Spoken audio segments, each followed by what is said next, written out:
The movie begins in Warsaw in 1943 with a young Jewish man named Philip. He is meeting up with his family and friends, chatting as they walk down the crowded streets. They are about to perform at a popular music hall. Before the performance, Philip proposes to Sarah, and she agrees. However, their joy is shattered when German soldiers storm in and start shooting. In the chaos, Philip's entire family, including Sarah, is killed. 2 years later, Philip is alone and living under a false identity as a French foreign worker in Frankfurt. He works as a waiter at a high-end hotel with his friend Pierre. The waiters at the hotel despise the Germans, and one day, when a Nazi officer comes in for his daily coffee, they all spit in his cup before serving it. Philip also regularly delivers pastries to a client named Rose, with whom he has an intimate relationship. Rose tells Philip that her husband will return from the Russian front in 4 months. Filled with hatred for Germans, Philip remarks that her husband's body will likely be found by the Russians, another dead German. Shocked by his comment,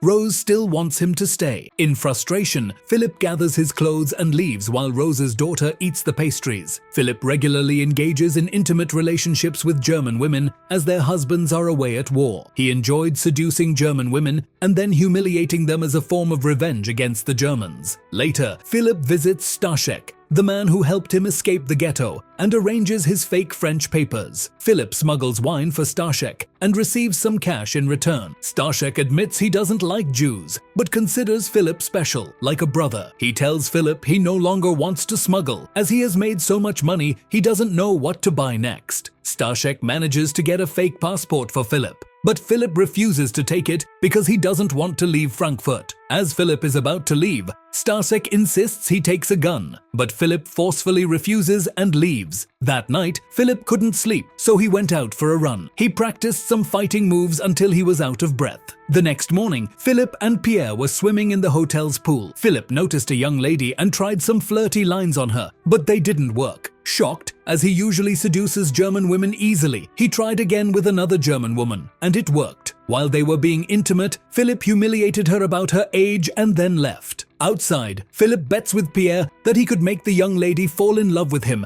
and then break her heart. Philip approached the young lady again and introduced himself. She introduced herself as Lisa, who works at a photo technology institute. Philip tried some more flirty lines, but they didn't work, and she left. That night, Philip noticed a party attended by some young women. He entered uninvited and tried to flirt with them. He slow danced with a woman until another man approached and asked him to leave since he wasn't invited. Philip ignored him, and a fight ensued. People around them calmed the situation, and Philip left. The next day at work, while serving guests, Philip saw his old neighbor from Poland, Marlena. She was shocked to see Philip alive and in Frankfurt. Knowing he was a Jew, she realized he must have lied. Just then, Marlena's German officer arrived and ordered food. Outside the hotel, Philip shared this encounter with Pierre. As they talked, some Nazi soldiers entered the hotel, grabbed one of the Italian waiters, and took him to the kitchen. They beat him up for sleeping with a German officer's wife. The other waiters were shocked. Later,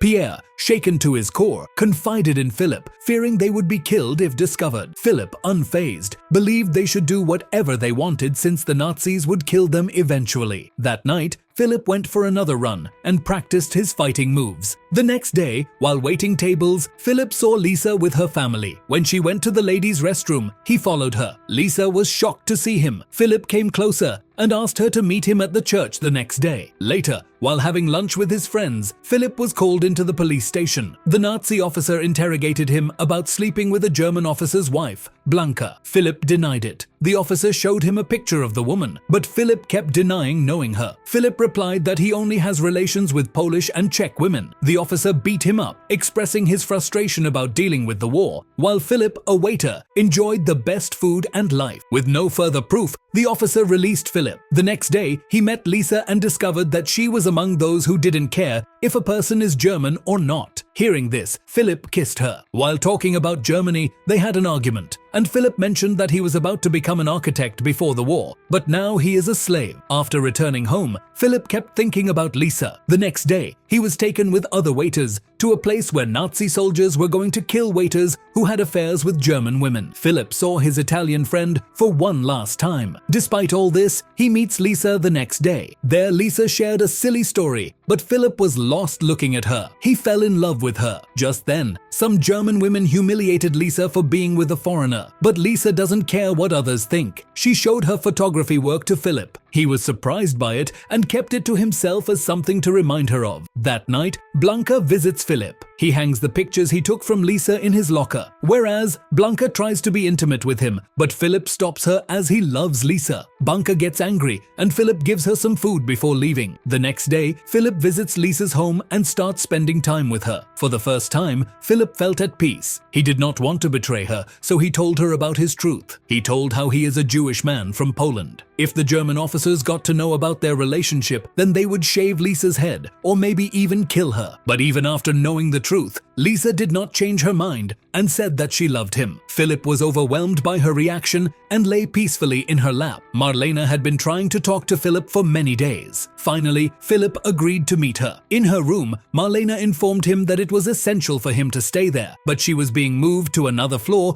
due to an important German wedding. She blackmailed him, threatening to reveal his real identity if he didn't find a way for her to stay. Philip was disappointed by her blackmail. He rejected her deal, but Marlena pleaded with him. Reluctantly, Philip agreed to find a way. The next day, Philip received news of Stasek's suicide. He visited Stasek, took his passport, and left without saying anything. Later, he met Lisa and told her he was leaving for Paris that night. He wanted Lisa to come with him. However, Lisa couldn't just leave her family behind. Philip convinced her, saying they would be out of the war's mess and could live happily together. Lisa agreed to go with him on the train to Paris that night. That night, Blanca came to Philip again seeking help. Philip noticed her head had been shaved, indicating she had been humiliated. He offered her a place to stay for the night and informed Pierre about Blanca's stay as he was leaving for Paris with Lisa. While packing his bags, Philip consoled Blanca. She was surprised by this side of Philip and realized that his love for Lisa had changed him. As soon as Philip left, Germany was attacked. He managed to make his way to Lisa's house, where the situation was dire. He hugged Lisa to protect her, and they became intimate. The next morning, Philip smoked a cigarette, feeling lucky to have Lisa. He then returned to his hotel. One day, a Nazi officer started a locker search, suspecting that the waiters were stealing hotel items. He found a wine bottle in Philip's locker. The officer then questioned who owned the locker. To protect Philip, Pierre claimed the locker as his own. The officer ordered Pierre to drink the wine within 5 seconds. Pierre was forced to drink the wine as the officer counted to 5, then was killed on the spot. Seeing this, Philip lost his temper and revealed to the officer that he was a Jew and had been intimate with German women. He expressed his desire to end his suffering, saying death was the only way out. The officer, thinking Philip was in shock from his friend's death, spared him. At night, Philip began his night running routine, but was overpowered by his emotions. He was devastated by his friend's death. He cried, but felt powerless to do anything. The next day, Philip visited Lisa and told her she couldn't go to Paris with him. He wanted to distance her from himself, as everyone close to him had been killed. He lied, telling Lisa that he no longer loved her. Lisa saw through his lie and asked for the real reason. Philip, determined to push her away, claimed he had planned to make her fall in love with him,